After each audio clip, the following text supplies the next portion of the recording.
All right, so today we're digging into something really interesting. It's this intersection of literature and looking ahead, specifically through the eyes of Aldous Huxley. Yeah, the mind behind Brave New World, of course. We're looking at an article that kind of puts two things side by side. Which are? Well, his famous novel from way back in the 30s, and then this set of predictions he made later in 1950 about what the year 2000 might look like. Wow, okay, so imagine that, 1950, smack in the middle of the century, being asked, so what's life going to be like in 50 years? Exactly. And this was for Red Book magazine. They asked four experts. Interestingly, all men writing for a women's magazine back then. Huh. And Huxley was one of them. People already knew him well from Brave New World by then, right? Oh, yeah, definitely. And his focus for these predictions was specifically on work. Mm-hmm. How people would be working at home, in labs, offices, factories, farms, the whole nine yards. Gotcha. So our mission here is to unpack that 1950 vision he had for 2000, see how it stacked up against reality. And then, crucially, connect it back to the ideas in Brave New World.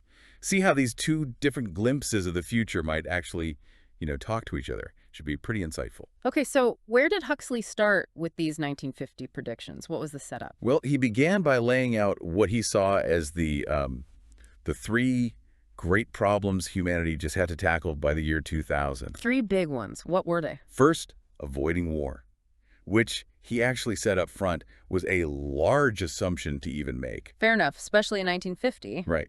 Assuming we manage peace, the next two were huge, feeding and closing everyone, and doing that without wrecking our irreplaceable resources. And he had population predictions too, right? He did. He figured the world population would go from about 2.25 billion in 1950 to upward of 3 billions by 2000. Upward of 3 billion. How close was that? Well, that's one place where his crystal ball was pretty cloudy. The actual number in 2000 was more like 6.1 billion. Whoa, double. That's a massive difference. Huge. So he really underestimated the sheer scale of that population pressure. Okay, and maybe because he saw some pressure coming, even if underestimated, that's why he focused so much on resources. Conservation. Absolutely. That was a big part of his predictions. And honestly, some of it was pretty sharp. Like what? Well, he called out meat production as fantastically wasteful of land. Pretty ahead of his time there. Yeah, you hear that a lot today. And he predicted we'd cut back on it and look more to the ocean, suggesting we'd be, like, scientifically farming inlets, lakes, ponds, even swamps. So aquaculture, basically. Interesting he saw that coming. Definitely. And synthetics. He put a huge emphasis on synthetic materials. To save land. Exactly. To free up land needed for food, he thought eventually all the fibers used for textiles would come from, inorganic stuff or vegetable waste. Not cotton or flax anymore. That was his prediction, getting rid of the need for that land. He even thought wool might go, meaning fewer sheep. Wow, and what about saving trees? Same idea. He predicted new types of synthetic building materials and new sources for paper. He had a specific example, didn't he? Something about comics. Yeah, it really shows his concern. He called producing a comic supplement, just a comic book section, at the cost of thousands of magnificent trees, a scandal which cannot much longer be tolerated. That really drives it home. The environmental cost of everyday things? Totally. And he saw this leading to a big shift. Farmers might move into the chemical industry, which he thought would become more and more important. Because we'd need synthetics made from practically inexhaustible inorganic materials. Right, because, as he put it, pretty bluntly, world erosion compels us. A future driven by chemistry, almost out of sheer necessity. Okay, so a future focused on conservation, new materials. Yes. How did he think all this tech change would actually feel for the average worker? Well, he thought things could get a lot better working conditions, living standards, but, and this is the big but for him, Only if there was peace. only if there was sustained peace. That was the foundation. And then he made this really, really sharp point about the worker's perspective. Which was? That, massive technological leaps were bound to happen. But they might not actually be that significant to the worker as a worker. Meaning the amazing new machine doesn't really change their day-to-day reality that much. Kind of. He argued what really counts for the person on the job isn't the product nor the technical process. It's the basics. The pay, the hours, the attitude of the boss, the physical environment. That sounds incredibly modern. Or maybe just timeless. Feels that way, doesn't it? Yeah. What people care about is simply improvement in the conditions of labor. So did he think those conditions would improve by 2000? He thought they could significantly if peace held. Better tools, better factories meant workers could produce more and therefore earn more.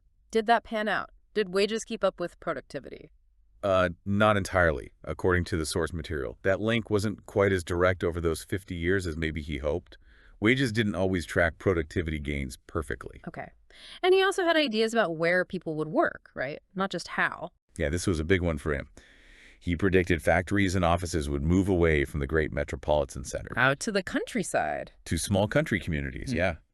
He thought life there would be cheaper, nicer, just more human. Why the push against cities? He saw big cities as breeding grounds of mass neurosis. Strong words. Definitely. And he thought decentralizing work was a way to fight against that march toward the asylum. He put that threat right up there with erosion and the A-bomb. Wow. So the psychological stress of city life was a major danger in his view. A huge one. And interestingly, the Red Book article itself, not Huxley directly, but the context, included an illustration predicting people would only work 20 hours a week by 2000. Huh. If only. That was definitely optimistic. Just a bit. Okay, so let's shift from the workplace to the home front. What did he see changing there? Right.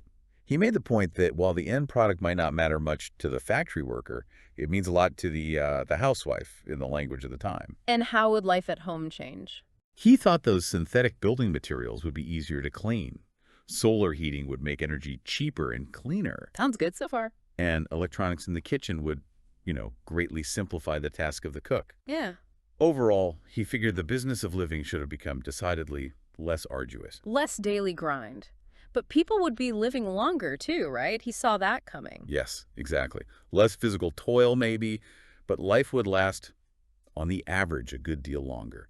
And this led him to predict a major demographic shift. More older people. Way more. He predicted that by 2000, folks aged 65 and up would outnumber younger people, those 15 and under, in many countries. And that prediction was pretty much spot on, wasn't it? It really was. A major demographic reality of the turn of the millennium. But he wasn't just predicting longer lives, he was thinking about what that meant for society. Yes, critically. He argued that just giving people pensions and a pointless leisure offered no solution.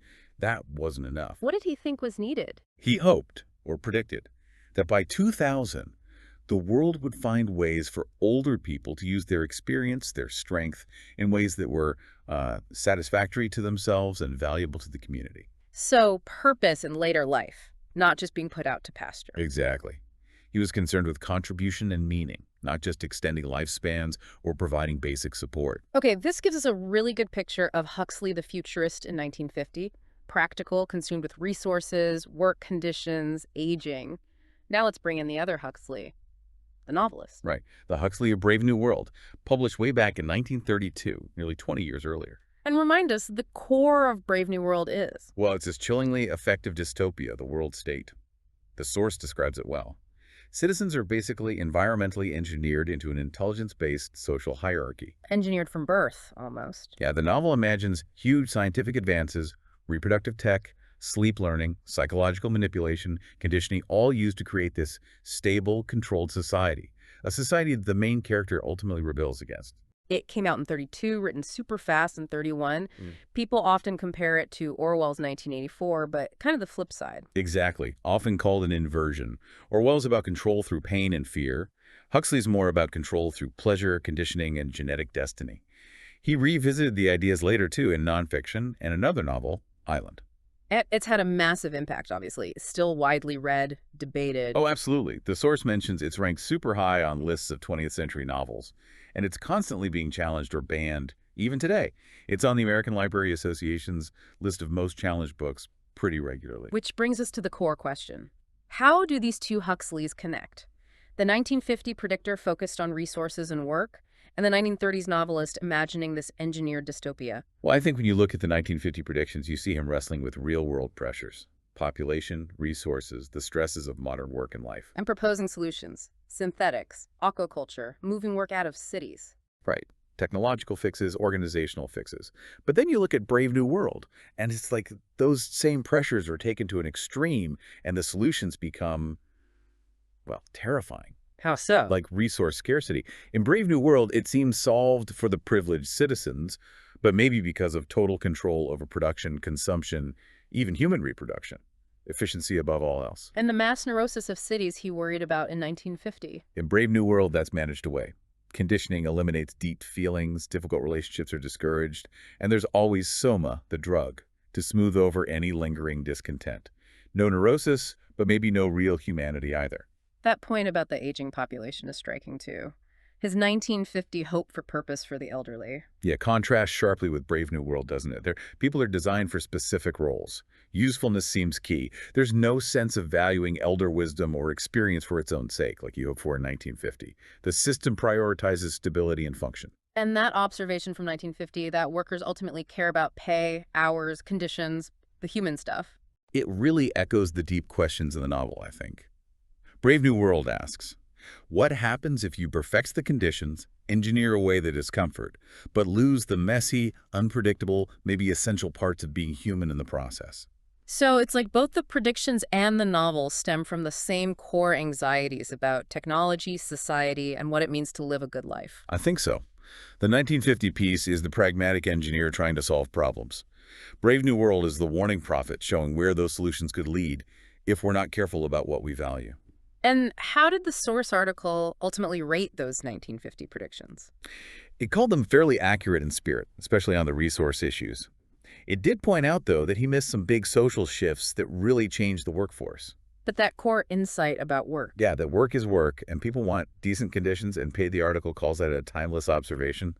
It seems hard to argue with that. So, wrapping this up, thinking about Huxley's 1950 predictions and his 1930s novel together gives you, our listeners, a really unique perspective, doesn't it? Definitely. We've seen these flashes of real foresight on resources, on the aging population challenge, and also this very grounded take on what actually matters to people in their working lives. And we've seen how those very practical concerns he had in 1950, resource limits, social stress, kind of bubble underneath the surface of the more extreme vision in Brave New World. Right. He didn't nail every prediction in 1950. The population figures, how wages would track productivity, missing those social changes. But his focus on basic human needs like purpose, good conditions, escaping that mass neurosis, that stuff feels incredibly relevant still. Which leads to the really interesting takeaway for us today, perhaps. Which is, Well, how do we think about the solutions we're developing now?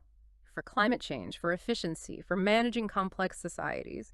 How do we weigh the potential benefits against the potential human costs or the unpredictable ways society might shift? and maybe, just maybe, Yeah. looking back at how thinkers like Huxley wrestled with their future can help us ask better questions about the future we're building right now. Something to definitely keep in mind.